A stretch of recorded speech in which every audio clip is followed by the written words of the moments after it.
നമസ്കാരം. ഇറാന്റെ പരമോന്നത നേതാവ് ആയത്തുള്ള അലി ഖംനായി അദ്ദേഹം ഉടൻ തന്നെ രാജ്യം വിട്ടുപോകും. അധികകാലം അദ്ദേഹത്തിന് ഇറാനിൽ തുടരാനാകില്ല. അത്ര വലിയ ഒരു പ്രക്ഷോഭമാണ് ഇറാനകത്ത് നടക്കുന്നത്. പിടിച്ചു നിൽക്കാൻ കഴിയില്ല. അവരുടെ ഭരണമൊക്കെ ഏത് നിമിഷവും അത് തകർന്ന് തരിപ്പണമാകാനുള്ള സാധ്യതയുണ്ട് എന്നൊക്കെയുള്ള വാർത്തകൾ നമ്മുടെ മാധ്യമങ്ങൾ 2 ആഴ്ച മുമ്പ് തന്നെ അത്തരത്തിലുള്ള വാർത്തകൾ പടച്ചിരുന്നു. ഡിസംബർ അവസാന വാരത്തിലാണ് ഇറാനിലെ ഈ പ്രശ്നങ്ങൾക്കൊക്കെ തുടക്കമാകുന്നത്. എന്തായാലും ഇന്നും നമ്മുടെ ചില മാധ്യമങ്ങൾ ഖംനായി പോയോ അല്ലെങ്കിൽ പോകും എന്നൊക്കെ പറഞ്ഞ് വാർത്തകൾ കൊടുക്കുന്നുണ്ട്. ഖംനായി ഇറാനിൽ തന്നെയുണ്ട്. നെഞ്ചു വിരിച്ചു നിന്നുകൊണ്ട് അമേരിക്കൻ ഇസ്രായേൽ താല്പര്യങ്ങൾ രാജ്യത്തിനകത്ത് നടപ്പിലാക്കാൻ തെരുവിലിറങ്ങിയിട്ടുള്ള ആളുകളെ കൈകാര്യം ചെയ്യുന്നുമുണ്ട്. അത് പ്രവൃത്തിയിലൂടെയാണ് അദ്ദേഹം ആ കൈകാര്യം ചെയ്യുന്ന കാര്യങ്ങളൊക്കെ പുറം ലോകത്തേക്ക് എത്തിക്കുന്നത്. ഇവിടെ പ്രശ്നങ്ങൾ ഉണ്ടാക്കി ആ പ്രശ്നങ്ങളുടെ ദൃശ്യങ്ങളും അതുപോലെ തന്നെ ഇവിടുത്തെ രഹസ്യങ്ങളുമൊക്കെ അമേരിക്ക, ഇസ്രായേൽ പോലുള്ള രാജ്യങ്ങൾക്ക് അത് ചോർത്തിക്കൊടുക്കുന്ന ഇന്റർനെറ്റ് സംവിധാനം ഉപയോഗിച്ച് അത്തരത്തിലുള്ള ദൃശ്യങ്ങളൊക്കെ പ്രചരിപ്പിക്കുന്ന ആളുകൾക്ക് തിരിച്ചടി എന്നോണം ഇന്റർനെറ്റ് സംവിധാനങ്ങൾ പൂർണ്ണമായും വിച്ഛേദിച്ചുകൊണ്ടാണ് ഖംനായി ഇവിടെ ഈ പ്രക്ഷോഭകരെ നേരിടാൻ ഒരുങ്ങിയത്. അതിന് തൊട്ടു പിന്നാലെ അമേരിക്കക്ക് വേണ്ടിയും ഇസ്രായേലിനു വേണ്ടിയും അവരുടെ ചാരന്മാർക്ക് വേണ്ടി ഇറാനിൽ പ്രശ്നങ്ങൾ ഉണ്ടാക്കുന്ന ആളുകളെ 200ഓളം ആളുകളെ കസ്റ്റഡിയിലെടുത്തു എന്ന വാർത്തയാണ് പുറത്തു വരുന്നത്. ഇവരുടെ കൈവശമുണ്ടായിരുന്ന അല്ലെങ്കിൽ ഇവർ പല സ്ഥലങ്ങളിലായി ശേഖരിച്ചിരുന്ന ഉഗ്രശേഷിയുള്ള മാരകായുധങ്ങളും ഇവിടെ IRGC പിടികൂടിയിരിക്കുന്നു. അതെല്ലാം കസ്റ്റഡിയിലെടുത്തിരിക്കുകയാണ്. അമേരിക്കയോട് നേരത്തെ ഏത് രീതിയിലാണോ ഖംനായി പ്രതികരിച്ചത്, ഏത് രീതിയിലാണോ ട്രംപിനെ ഖംനായി കൈകാര്യം ചെയ്തത്, അതിനേക്കാൾ ഒരു പടി കൂടെ കയറി നിന്നുകൊണ്ടാണ് ഖംനായി ഇത്തവണ അമേരിക്കൻ പ്രസിഡന്റ് ഡൊണാൾഡ് ട്രംപിനെ വെല്ലുവിളിച്ചത്.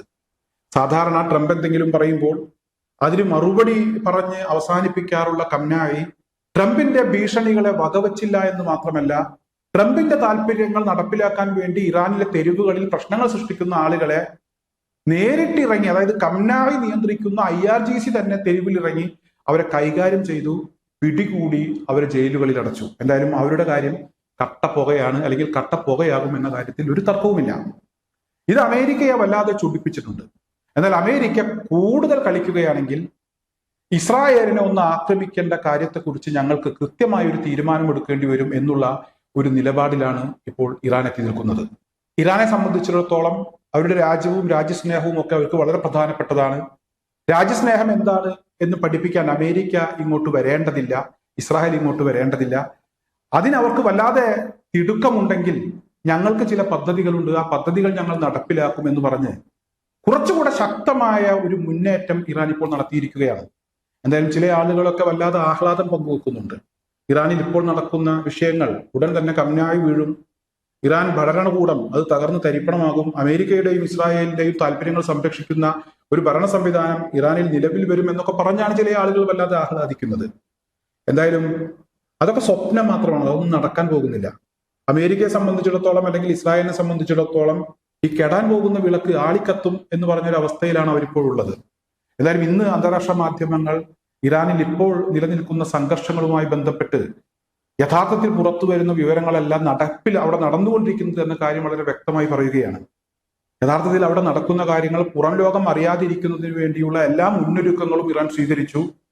ഈ പ്രക്ഷോഭകാരികൾക്കിടയിൽ കുഴപ്പക്കാരായിട്ടുള്ള ആളുകളെ അമേരിക്കൻ ഇസ്രായേൽ താല്പര്യങ്ങൾ സംരക്ഷിച്ചുകൊണ്ട് രാജ്യദ്രോഹ പ്രവർത്തനങ്ങൾ നടത്തിക്കൊണ്ടിരിക്കുന്ന ആളുകളെ കൃത്യമായി തെരഞ്ഞുപിടിച്ച് കൈകാര്യം ചെയ്യുന്നു. അതുപോലെ തന്നെ അവരുടെ ആയുധ ശേഖരങ്ങൾ പിടികൂടുന്നു. കൃത്യമായി അമേരിക്കയെയും ഇസ്രായേലിനെയും കൈകാര്യം ചെയ്യുന്നുണ്ട്, അവരുടെ താല്പര്യങ്ങൾ സംരക്ഷിക്കുന്ന ആളുകളെ കൈകാര്യം ചെയ്യുന്നുണ്ട്. എന്നാൽ ഇവിടെ നടക്കുന്ന ഇറാൻ സൈന്യം ഇടപെടുന്ന വിഷയങ്ങൾ പുറം ലോകത്തേക്ക് എത്തിക്കാൻ ഈ പ്രക്ഷോഭകാരികൾക്കിടയിലുള്ള അല്ലെങ്കിൽ ഈ അമേരിക്കയുടെ ആളുകൾക്ക് കഴിയുന്നില്ല. അതിനുവേണ്ട ഇടപെടലുകൾ നടത്തിക്കൊണ്ട് ഇറാൻ മുന്നേറിക്കൊണ്ടിരിക്കുകയാണ്. ഇതാണ് അന്താരാഷ്ട്ര മാധ്യമങ്ങൾ ഇന്ന് പുറത്തുവിട്ട വാർത്തകളിൽ നിന്നും മനസ്സിലാക്കാൻ കഴിയുന്നത്. ഈ യാഥാർത്ഥ്യമൊന്നും മനസ്സിലാകാതെ നമ്മുടെ ചില മാധ്യമങ്ങൾ ഇവിടെ 2 ആഴ്ച മുമ്പ് കൊടുത്ത വാർത്തകൾ ഇപ്പോഴും ഇങ്ങനെ തുടർന്നുകൊണ്ടിരിക്കുകയാണ്. ഖംനായി ഇപ്പോൾ പോകും, ഇറാനിലെ ഭരണം വലിയ പ്രതിസന്ധിയിലാണ്, അവരിപ്പോൾ തകർന്ന് താഴെ വീഴും എന്ന് പറഞ്ഞുകൊണ്ടുള്ള വാർത്തകളാണ്. ഇതിനടിയിൽ കൈയടിച്ചും അതുപോലെ തന്നെ കൂക്കി വിളിച്ചും ഒക്കെ ചില ആളുകൾ രംഗത്തുണ്ട്. എന്തായാലും നിങ്ങൾ എന്താണ് സംഭവിക്കുന്നത്, എന്താണ് ഏത് രീതിയിലാണ് ഇറാൻ ആ സംഭവിച്ചുകൊണ്ടിരിക്കുന്ന കാര്യങ്ങളെ കൈകാര്യം ചെയ്തിരിക്കുന്നത് എന്നൊക്കെ ഒന്ന് പരിശോധിക്കാൻ ശ്രമിക്കണമെന്ന് മാത്രമാണ് ഈ അവസരത്തിൽ എനിക്ക് പറയാനുള്ളത്.